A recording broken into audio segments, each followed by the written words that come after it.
Wicked, wicked. Jungle is massive. More on that story later. Welcome to Marvel Contest of Champions News, the show that's every Monday, Wednesday and Friday giving you information when it comes to the community, things that are happening in the game, things that need to be talked about, and more. Hope you had a good week. Let's talk about what's happening, eh? And what's happening, eh, is, first of all, Twitch drops. You know Twitch drops, they're meant to work, haven't always worked, sometimes worked. Actually worked for me completely yesterday. Oh, sorry, Wednesday. So did they work for you? Well, to some people they didn't, and there's definitely people that have kind of reached out to Kabam to say that that is the case. If you didn't get it working, like, of course, let Kabam know, because they need to finalize how this is not working for people. If predominantly, like, people, like, and it did seem that for a lot of people, if they got a 75% hit rate as opposed to what was like a 50% hit rate, it's getting better. So whatever Kabam are doing, go that direction. You're getting it. Yeah, worked. It's worked. Okay, so go do that. Will Kabam do more promo codes? I don't think so. I think that's probably a rarity that we had this time, just in case it didn't work. But it was good to see that you could pick up those health potions, and maybe Kabam will go back to doing Twitch drops in the future. Next up, Battlerealm Brawl qualifier information has been revealed. There's also some stuff around the, is it Battlerealm Brawl Realm event or Summoners Fest Realm event? Summoners Fest Realm event. We've probably done this as a coverage video, so go and check out that.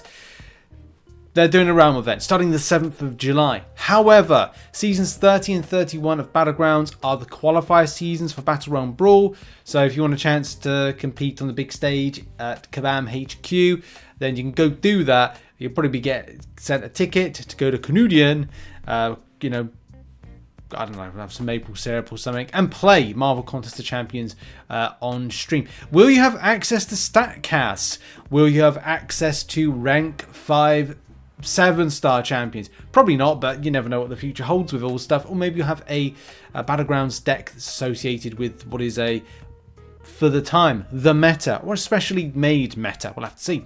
So starting season 30 on July 9th, summoners will accumulate points based on their placement on the leaderboard after each season. The first place summoner on the Battleground Brawl leaderboard at any end of each season there will automatically qualify to move on to the Battleground Brawl at Summoners Fest. The next 6 players on the final leaderboard will also move on. Nearing the end of Battlegrounds Season 31, the top 100 players of the Gladiator Circuit leaderboard will receive a survey to confirm their eligibility for the quarter-finals. So yes, times are going to get spicy, fun, and of course, you know, high competitive stakes. And if you don't like steaks and you're a vegetarian or a vegan, then plant-based for you. That was a joke. Probably didn't land well. Anyway, yes, so there's the accompanying events for Summoners Fest, which you can see on screen. Exciting times. And yeah, we move on to the next story, shall we? Now let's quickly go over the release notes, as well as the new champions High Evolutionary and the Maker coming into game. The squad builder we know about, Fantastic Force recruitment event, which is that, well, squad builder. It's kind of the same thing. Event quest, Nobody's Perfect, of course the Valiant based difficulty. New changes with that, which is going to be fun. Fantastic Force supply drop, which, again, fun thing. Raids month, and other things about incursion selector. Oh, the Alliance War encounter. There's a lot of things going on. There was something that Kabam they had in it, but they took out all of a sudden. It was Doom's bot related. Now I saw this for a brief time. It was in the news section of the website, then it went. Unfortunately, I didn't take a screenshot, but I definitely saw it for a moment in time, which put the end of July as being that date that it would launch into. So I want to say it was between the 23rd and the last week of July that it was going on. It may even be a typo, but it did confirm, by the way, which I thought you'd kind of like have, is the access to 2-star versions of Doombots. The various Doombots, if I remember, I'll put a link in the description to the various different types of Doombots that you can get. This effectively is the same thing that Kabam put out last year with the Deadploids, I think. I think you can get, we've got them in game. Yeah, because we had them. Were they powerful enough? I think we did like some coverage on them. Where are they actually? There they are. There they are, the Deadploids. So, or Henchpools, sorry, Henchpools, not Deadploids. Henchpools. They are Deadploids, but they're Henchpools. So the Henchpools are similar to Doombots. go collect them. Will be a fun type of event type thing. But yeah, that was the confirmation I was kind of looking to see from the release notes, but Kabam pulled it. They had it in probably about here. It was like in that section, or it was in the news section, but it was in the, maybe in the event section. Actually, no, it was in the event section. There was a drop down and there was a Doom bot that was just coming out of nowhere that was indicating that that was, you know, an upcoming event. If you saw it, you saw it. If you didn't see it, then it was there. I can assure you it was. But Kabam pulled it, and probably in favour of keeping the Heatwave deals live. Boo, Heatwave deals. Well, no, mainly boo the Human Torch for 39,000 units. That's the thing I just didn't really like about it. So, a bit more information on Statcasts. As you know, Statcasts are similar to Battlecasts. They're all relics at the end of the day. But the way to get them is slightly different. Well, it's all shards, baby. New type of crystals, but you've got to go chasing them in different ways. I'm very much concerned about that. That's the only thing that concerns me. Monetization. Is it done by that means? Is it by crystals? Kabam justification would always be like, well, development time's gone into create them, so therefore we've got to try and make something back from the lost time to... I'm not going down that kind of like road, but that obviously is a, you know, argument that Kabam always kind of like throw towards us. But answers to questions, right? Especially on the question of, well, deals, acquisition, Radiance, whatever, acquisition methods for them. What's happening with Battlecasts, Battlecast-based shards acquisitions? Where are the shards? All those things, right? And answer to that question, Battlecast shards are not discontinued. They'll still be available to obtain going forward. Not every player has all the current relics, and all rank up materials earned can be utilized by both forms of relics, which is good, especially if you're looking. In some cases, they are quite rare, and acquiring them still requires you to give up a load of units once a year, twice a year, whatever. Or your most rarest of, well, premium currency or currency in general. You know, Radiance, for example, trophy tokens, possibly. The delta between players hoarded Battlecast shards is too large to responsibly launch a new resource utilizing those shards. I think we got this confirmation the other day that because it's a different shard, you can't say and open them up and go, oh, here's my relic shards open. Oh, I've got the load of new Battlecast, Statcast, sorry. I've had them all for years. Shard stash is gigantic. I'd love it as a player if they shared some shard source for many reasons. It wouldn't make sense going forward. There's essentially two options at this time. We release new Statcast with new shards. We don't release more relics. Relic materials have always had their own reward budget and never took away from anything else. So, of course, I'm appearing in content. They have been depreciated massively in the years, and it's what they should do, because I don't think people were too interested with spending their physical money on them. And the same thing when it comes to units. Like, people need to rank up champions more than they need to rank up relics.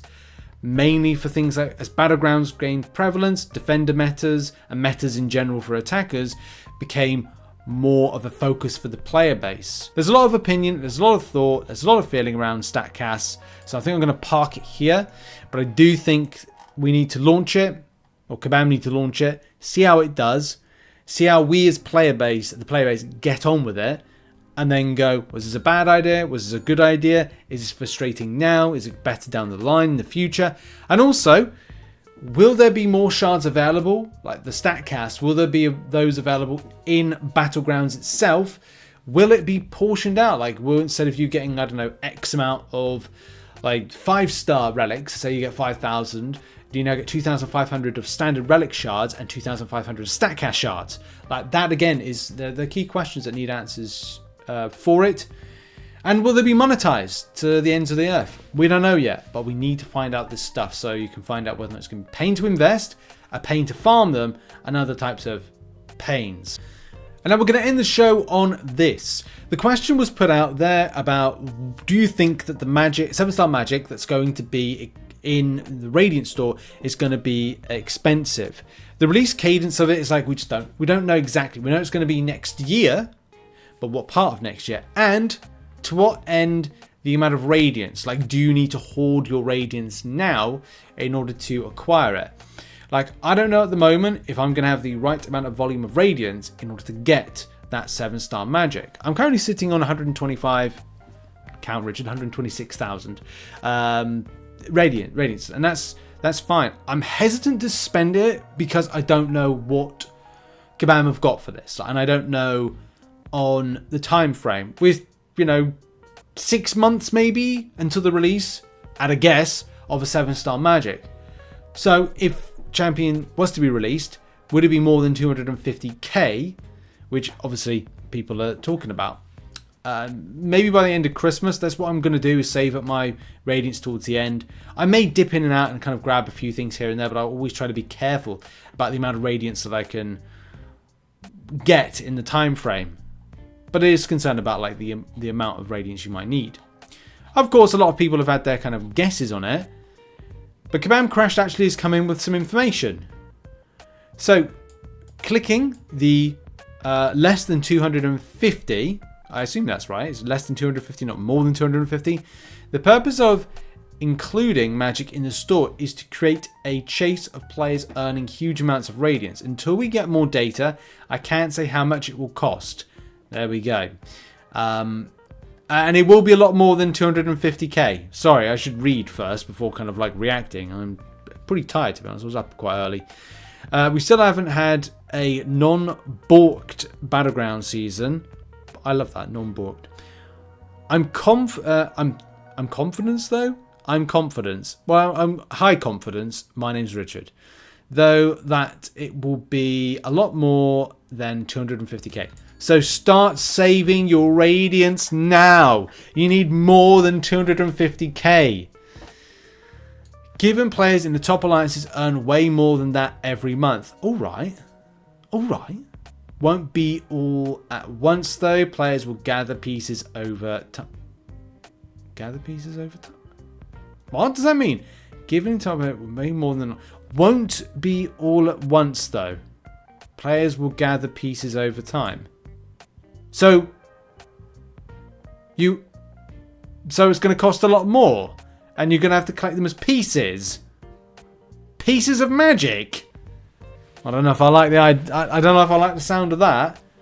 What?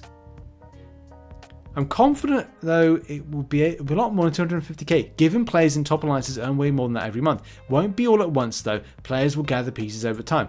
So Magik is going to be like a deathless champion to acquire. That's scary, and I don't like that. I don't like that. See, the previous story we talked about something that kind of like we just have to kind of like stomach it regardless. That I don't know if I like the sound of. And as well, I'm going to have to get saving then. I'm going to have to really plot in about if there's 4 pieces at say 250k per piece, or it's something like, well, it's more than that. You could be looking at about 300, 400k per piece, and it's like 1.6 mil Radiance. That might ring true. If you remember how Kabam set up loyalty a little while ago. So, for reference, back in the loyalty days, when you wanted to get an unstoppable Colossus, this fella right here, the 6-star version, it was 1.6 mil of loyalty, and getting this was an absolute ball ache.